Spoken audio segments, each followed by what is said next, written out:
Every family has one chair no one sits in. This is the story of what happens when a 16-year-old boy decides to finally ask why. By the end of this, you'll understand why a father who has never raised his voice in his life is about to break his own rule, and why a mother who hasn't opened a letter in 8 years is about to read all of them in one night. It starts, like most true things do, at a dinner table.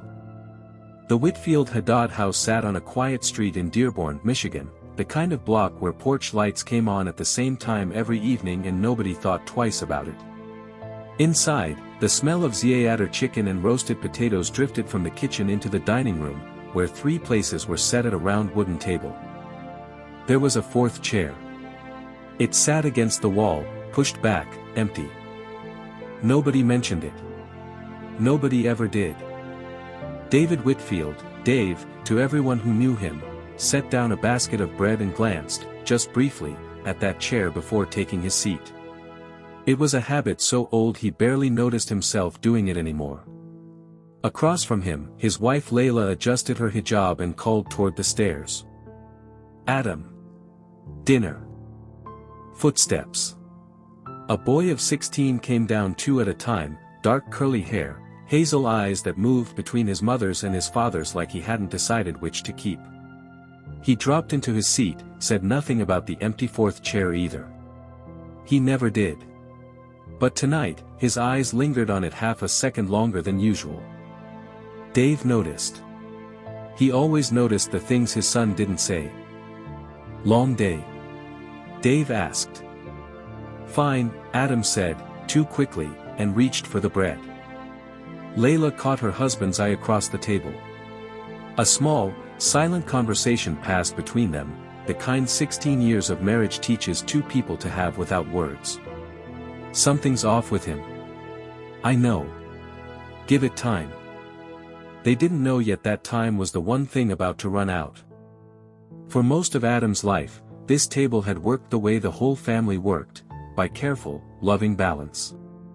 Sundays, Dave took Adam to St. Andrew Community Church, where the windows let in more light than icons, and the pastor spoke about grace like it was something you could hand a person, not just believe in. Fridays, Layla brought him to the Islamic Center downtown, its green carpets soft under bare feet, its geometric windows scattering afternoon sun into 100 small colors. Adam had grown up fluent in both. He knew the Lord's Prayer and the Fatiha. He'd been to Easter sunrise services and Eid celebrations in the same spring. For 16 years, nobody had ever asked him to choose, and the family had built its entire peace on that unspoken rule. But peace built on an unspoken rule is peace with a fault line under it. And fault lines, eventually, move. It happened 2 weeks later, on a Tuesday, over the same table. "I want to get baptized. And I want to say my Shahada. Both. This year." Adam said, not looking up from his plate. The room went very quiet. Dave set down his fork carefully, the way he did most things when he was trying not to show what he felt. Layla's hand had frozen halfway to her water glass. "Both?" she said finally. "Both," Adam said. "I don't want to pick. I don't think I should have to." What Adam didn't see, what he was too young, or too focused on his own certainty, to notice, was the flicker that crossed each of his parents' faces. Not disapproval. Something quieter, and more dangerous. Hope. 2 different, competing hopes, arriving in the same silent second, neither parent willing to admit which one they were feeling. Dave thought, baptism. He's choosing this too. Maybe more than he lets on. Layla thought, almost simultaneously, Shahada. He's not letting go of who I am. Neither said a word about it. They told their son it was wonderful, that they were proud of him, that of course they'd support whatever he chose. And they meant it. That was the strange, human tragedy of it. Every word was true, and every word also hid something neither of them wanted to look at directly. That night, lying in bed, Dave stared at the ceiling. "You're quiet," Layla said. "Just thinking," Dave said. "About?" He hesitated. In 16 years of marriage, he had learned exactly which silences to fill and which to leave alone. He chose, as he almost always did, to leave this one alone. "Nothing," he said. "Proud of him, that's all." Layla studied the back of his head in the dark a moment longer than she needed to. Then she turned over, and said nothing else either. 3 floors down, in his room, Adam sat cross-legged on his bed with a shoebox open in front of him. Inside were 11 letters, all addressed to him, all in the same careful handwriting. He had never told his parents about them. Not one. He picked up the most recent one, already memorized after a dozen readings, and read it again anyway. "Adam, I do not know if it is my place to ask, but I would like to hear your voice someday, not just read your words. Your grandfather, Rahim. He had a decision to make, and it wasn't really about baptism, or Shahada, or either faith at all. It was about a man he had never met, who had been writing to him for 8 months, and a story his parents had never once told him the whole of. The next 2 weeks moved the way weeks do when everyone in a house is quietly avoiding the same conversation, full of ordinary things that don't feel ordinary anymore. Dave found himself lingering after Sunday service, asking the pastor questions about the baptism process he already knew the answers to. Layla began stopping by the Islamic Center on days that weren't Friday, sitting a little longer than usual after prayer. Neither called it what it was. Both were quietly, carefully, without meaning to, campaigning.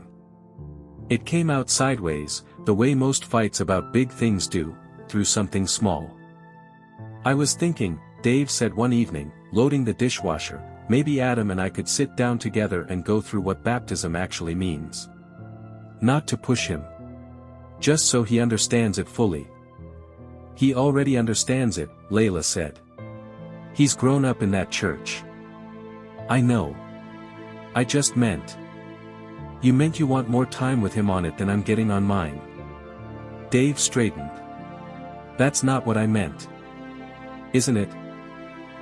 They stared at each other across the kitchen island, and for the first time in longer than either could remember, neither one softened first. Dave said slowly, "I have never asked that boy to choose me over you. Not once. Not in 16 years. No, you've just hoped it. Quietly, the whole time." Dave didn't answer. He didn't need to. His silence answered for him, the way it always did, and this time it felt less like patience and more like confession. Upstairs, Adam sat on the top step, out of sight, and heard every word of it. He looked down at the shoebox in his lap. He'd brought it downstairs that night meaning to finally show them, meaning to end the secret before it grew any bigger. Now, hearing his parents' voices tighten in a way he'd never heard before, he pulled it back against his chest instead and went silently back to his room. Some secrets get heavier the longer you carry them alone. His had just gotten heavier by an entire fight he didn't cause and couldn't fix. It was 3 days later that Layla found the shoebox. She hadn't meant to look.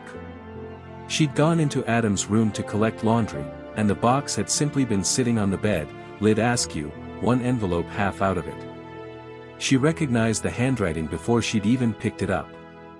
16 years hadn't dulled that recognition at all, if anything, it sharpened it, like a wound that never fully closed just went numb instead. Her father's handwriting. She sat down on the edge of her son's bed and, hands not quite steady, read every letter in the box. 11 of them, spanning 8 months. Careful. Restrained.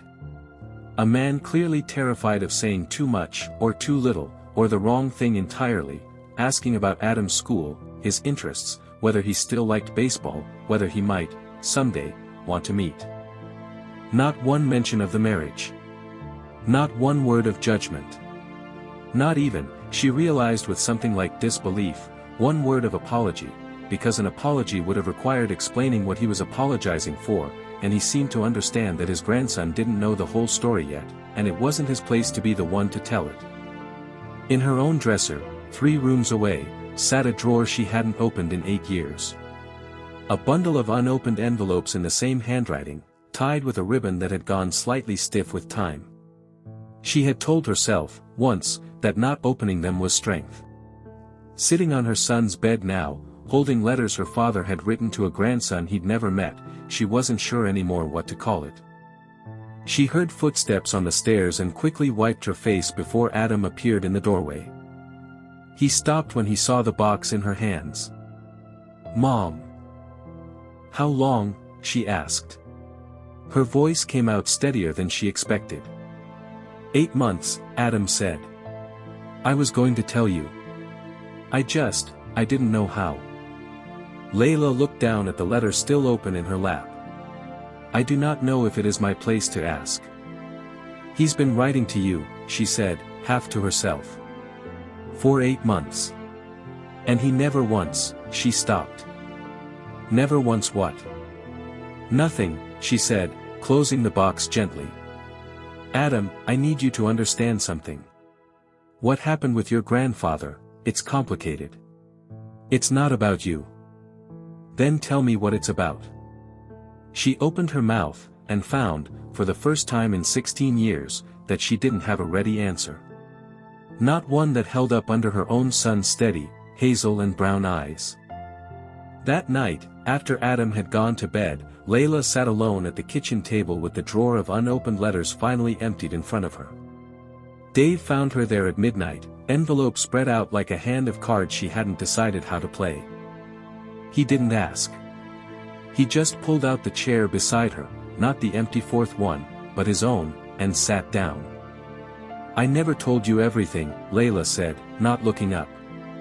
"About my father. I told you he disowned me for marrying you. That part's true. But I never told you he wrote. For years. I stopped opening them. It felt easier than deciding what they meant." Dave was quiet for a moment. "Why didn't you tell me?" "Because if I opened them, I'd have to decide whether to forgive him. And I didn't want to decide that. I wanted to just be angry. Anger was simpler. And now?" Layla looked at the small stack Adam's letters made beside the larger stack of her own, still sealed. "Now my son has been talking to him for 8 months and I didn't even know. And some small, ugly part of me is more upset about being lied to than I am happy that he found some kind of connection to my own father that I never gave him." Dave reached over, slowly, and took her hand. It was the first gentle thing to pass between them in nearly 2 weeks. He said carefully, I think we've both been so busy trying not to lose him to the other one's faith. We forgot he was never choosing between us. He was choosing all of it. The whole family. Including the parts we buried. Layla didn't answer right away. But she didn't pull her hand back either. The days that followed were quieter, but not peaceful, the kind of quiet that comes before something has to happen, not after. Adam went to school and came home and did his homework, waiting for his parents to say something, anything, about what he'd overheard and what his mother had found. They didn't, not yet. They were still finding their own way through it. It was Adam, in the end, who forced the moment. He always would be the one to. His parents shared plenty, but neither had ever been much for going first. He asked them both to sit down for dinner on a Thursday, nothing on the calendar, no occasion. When they came to the table, there were 4 places set. Not 3. The 4th chair had been pulled up to the table. Dave and Layla both stopped in the doorway. "I'm not saying he's coming," Adam said quickly, seeing their faces. I wanted to stop pretending the chair isn't there. That's kind of the whole thing, isn't it? We've been sitting around an empty chair my whole life and nobody ever says why." Layla sat down slowly. Dave followed. "I don't want to choose between you," Adam said, and this time his voice didn't waver the way it had 2 weeks earlier. It had the calm of something he'd finally worked all the way through, alone, in his room, with a shoebox of letters. "I never did. That was never what the baptism and the Shahada were about. I want both because you're both mine. Equally.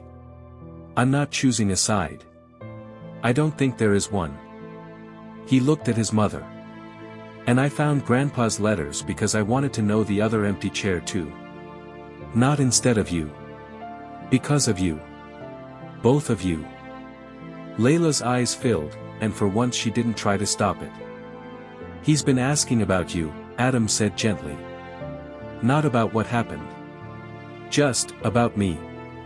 He wants to hear my voice. That's all he's asked for, this whole time. Dave reached over and took his son's hand on one side of the table, and after a moment, reached his other hand toward Layla's. She took it. I think, Dave said quietly, we all stopped talking about the same thing at the same time, and thought we were fighting about something else. Adam would like to meet you. So would I, eventually. Not everything is forgiven. But I'm not closing this anymore. She didn't get a reply that night. She got one the next morning, for words long, and had to read it twice before she trusted herself to believe it. Whenever you're ready. The baptism happened on a bright Sunday 2 weeks later, sunlight pouring through St. Andrew's plain windows onto water that had christened 3 generations of that small congregation. Dave stood beside the font, hand on his son's shoulder, and did not try to hide what he felt this time. Layla sat in the second pew, hijab in place, unmistakably present in a church that had never once made her feel unwelcome, and unmistakably proud. The Shahada came a week after that, in the cool hush of the Islamic center, green carpet soft underfoot, Adam's declaration of faith spoken clearly in a room full of people who had watched him grow up half in, half out, and had never once made him feel like he belonged less for it. In the back row, leaning slightly on a cane, sat a thin man with a neatly trimmed white beard. Layla saw him before Adam did. 16 years fell away and rebuilt themselves in the space of a single held breath. She didn't cross the room. She wasn't ready for that yet, not fully. Some wounds close slowly, in their own time, and she had promised herself, and told her son honestly, that reconciliation wasn't going to be a straight line just because it had finally started. But when the ceremony ended, Rahim Haddad stood at the edge of the crowd, uncertain, watching his grandson accept congratulations from strangers who felt, to him, achingly familiar. And Adam, spotting him, didn't hesitate the way the adults around him had for 16 years. He walked straight over. You came, Adam said. You asked, Rahim said simply. I did not think I had the right to say no. That night, the family sat at their dinner table again. 4 places, as always. But this time, a 5th chair had been added, a plain wooden one, not quite matching the set, pulled up at the corner between Layla's seat and the wall. It sat empty. Nobody explained it, and nobody needed to. It wasn't the same chair as before, carrying 16 years of things no one said. It was a new one, left open on purpose, not for absence this time, but for whoever might still need a place at the table, whenever they were finally ready to sit down. Dave looked at it, then at his wife, then at his son.